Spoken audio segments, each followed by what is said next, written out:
Good morning. How are you all today? Welcome to Bible class with Andre and Betty.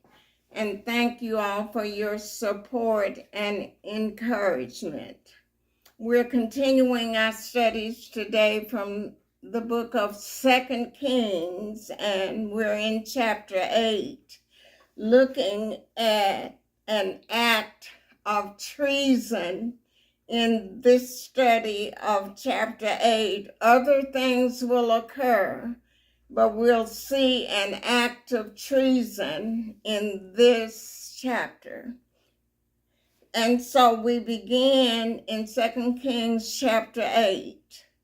Then, that is after the recovery of the economic recovery, in chapter 7, then spake Elisha unto the woman whose son he had restored to life, saying, Arise and go thou and thine household, and sojourn whithersoever thou canst sojourn, or live temporarily wherever you can find a place. And this woman, Elijah, healed her son, the woman of Shunem, in chapter 4, verse 35. This is Elisha, not Elijah. So it continues, and it shall also, for the Lord had called for a famine, and it shall also come upon the land 7 years. This will be a food shortage that is going to be in the land for 7 years. And the woman arose, she got up and did after the saying of the man of God, and she went with her household, her family, and sojourned in the land of the Philistines for 7 years. Verse 3, and it came to pass at the 7 years' end, the famine was over, that the woman returned out of the land of the Philistines, and she went forth to cry unto the king for her house and for her land. So she had to, even though she had left the land to go while the famine was going on, she had to come back to the king to ask for her property and all of her possessions for her family. And the king at this time is Jehoram. And it's hard in the study of the kings, because many times there are kings with the same name, and we have to distinguish one from the other. But this Joram is a king of the southern kingdom. And the king talked to Gehazi, the servant of the man of God, saying, Tell me, I pray thee, all the great things that Elisha hath done.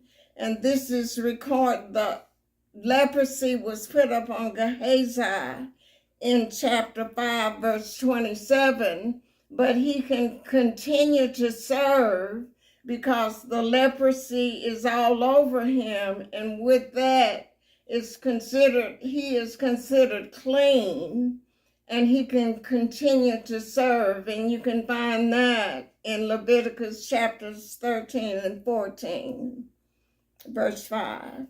And it came to pass, as he was telling the king how he had restored a dead body to life, that, behold, the woman whose son he had restored to life cried to the king from her house and for her house and for her land. And Gehazi said, My lord, O king, this is the woman, and this is her son, whom Elisha restored to life. Now, in the Gospels, when Jesus healed, or Peter, or whoever brought healing to a person from the dead, they were restored to life. It was not a resurrection, because they will die again. The first resurrection will be found in the 20th chapter of the Revelation. So restored to life, but Lazarus and those others died eventually a physical death. Verse 6. And when the king asked the woman, she told him. She confirmed that she was the woman that Elisha had restored her son to life. So the king appointed unto her a certain officer, saying, restore all that was hers, and all the fruits of the field, since the day that she left the land, even until now. And so everything was restored to her after the famine was lifted. Verse 7. And Elisha came to Damascus, or Syria, and Benhadad, the king of Syria, was sick. And it was told him, saying, the man of God is come hither. And the king of Syria said unto Hazael, take a present in thine hand, and go meet the man of God, and inquire of the Lord by him, saying, shall I recover of this disease? Now the Hazael, the servant of Benhadad, is gonna commit the act of treason. And so the king is saying to ask Elisha, will he recover of his disease? Verse 9. So Hazael went to meet him, and took a present with him, even of every good thing of Damascus, 40 camels' burden, and came and stood before him, and said, thy son Benhadad, king of Syria, hath sent me to thee, saying, shall I recover of this disease? And Elisha said unto him, go, say unto him, you may certainly recover. You can recover from this disease. Howbeit, the Lord hath showed me that he shall surely die. He is going to die at your hands. Verse 11. And he settled his countenance steadfastly until he was ashamed. And the man of God wept, because God had showed him what this man would do when he became king over Israel. Now, Elijah, before his death, he anointed Hazael and Jehu and Elisha to come after him. But it's being fulfilled during the ministry of Elisha in the nation of Israel. Verse 12. And Hazael said, why weepest, my Lord? And he answered, because I know the evil that thou wilt do unto the children of Israel. Their strongholds wilt thou set on fire, and their young men wilt thou slay with the sword, and will dash their children, and rip up their women with child. Not all the women, just the women carrying babies, they would rip open, and woman and baby would die. And the children, this speaks of the violence and cruelty that men will do to other people, and not even consider that this is treason or treachery against God, because if you've done it unto the least of these, you've done it unto me. Verse 13. And Hazael said, but what? Is thy servant a dog that he should do this thing? And Elisha answered, the Lord had showed me that thou shalt be king over Syria. And this was prophesied by Elijah in 1 Kings chapter 19, verse 15, verse 14. So he departed from Elisha, Hazael departed from Elisha, and came to his master Benhadad, who said to him, what said Elisha to thee? And Hazael said, and he answered, he told me that thou shouldest surely recover, and half truth is a whole lie. And so in verse 15, and it came to pass on the morrow that Hazael took a thick cloth and dipped it in water and spread it over his face so that he died. He smothered the king to death, and Hazael reigned in his stead. And this is the 18th miracle that came as a result of Elisha's ministry. Verse 16, and in the 5th year of Joram, the son of Ahab, king of Israel, Jehoshaphat being then king of Judah, Jehoram, the son of Jehoshaphat, king of Judah, began to reign. So this Joram is Jehoshaphat's son or descendant. Verse 17, and Jehoshaphat was reigning when the king of Israel, Ahab's son Joram, was in office. And so, verse 17, 32 years old was he when he began to reign, and he reigned 8 years in Jerusalem. And the Joram, who was Ahab and Jezebel's son, reigned 12 years, and in the 5th year of his reign, while Jehoshaphat was still reigning, Jehoram, the son of Jehoshaphat, king of Judah, began to reign. Verse 18, and he walked in the way of the kings of Israel, and did as did the house of Ahab, for the daughter of Ahab was his wife, and he did evil in the sight of the Lord. This man was married to Ahab's daughter.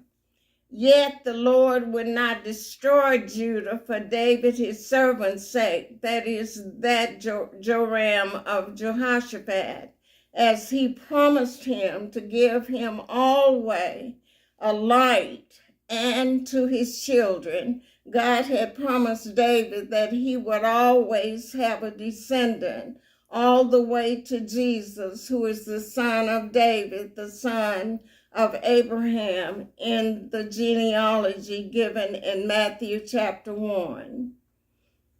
Verse 20, in his days, Edom revolted from under the hand of Judah and made a king over themselves. So Joram went over to Zaire and all the chariots with him, and he rose by night and smote the Edomites, which compassed him about, and the captains of the chariots, and the people fled to their tents. Verse 22, yet Edom revolted from under the hand of Judah unto this day. Then Libnah revolted at the same time, so nations began to revolt against the people of Israel during these times. Verse 23, and the rest of the acts of Joram and all that he did, are they not written in the book of the Chronicles of the Kings of Judah? And we'll see this written in 2 Chronicles chapter 21, verse 10. And Joram, verse 24, slept with his fathers and was buried with his fathers in the city of David.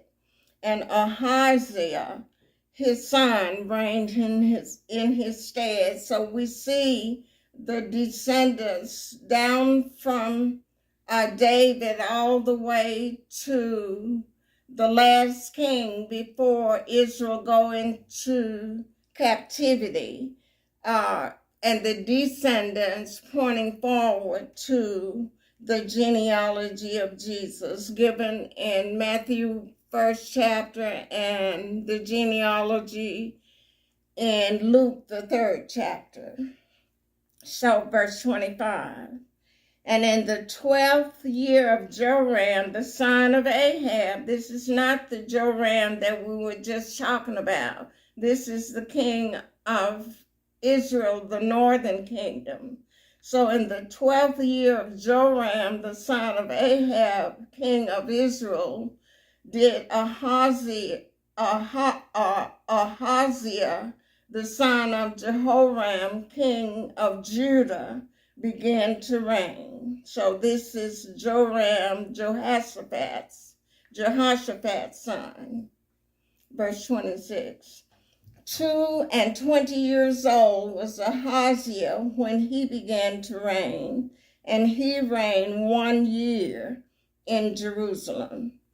And his mother's name was Athaliah, the daughter of Omri, king of Israel. And she's the granddaughter of Omri because Ahab and Jezebel are her parents. And Ahab is a descendant of Omri. Verse 27.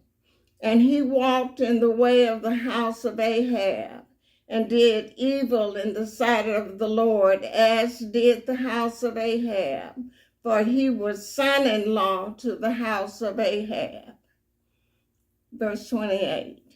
And he went with Joram the son of Ahab to the war against Hazael, king of Syria, in Ramoth Gilead. And the Syrians wounded Joram. And King Joram went back to be healed in Jezreel, or the northern kingdom, of the wounds which the Syrians had given him at Ramah, when he fought against Hazael, king of Syria. And Ahaziah, the son of Jehoram, king of Judah, went down to see Joram, the son of Ahab, in Jezreel, because he was sick. So studying of the kings can be very confusing, and it's still, after all these years, still you have to try to distinguish the name of one king from another king, and the key is whether they're in the northern, these kings coming from descendants of David, or descendants of the 10 tribes that split from the United Kingdom in these studies that we've been over. So thank you all for listening, and we'll pick up next time. Have a great day and a great week. Bye.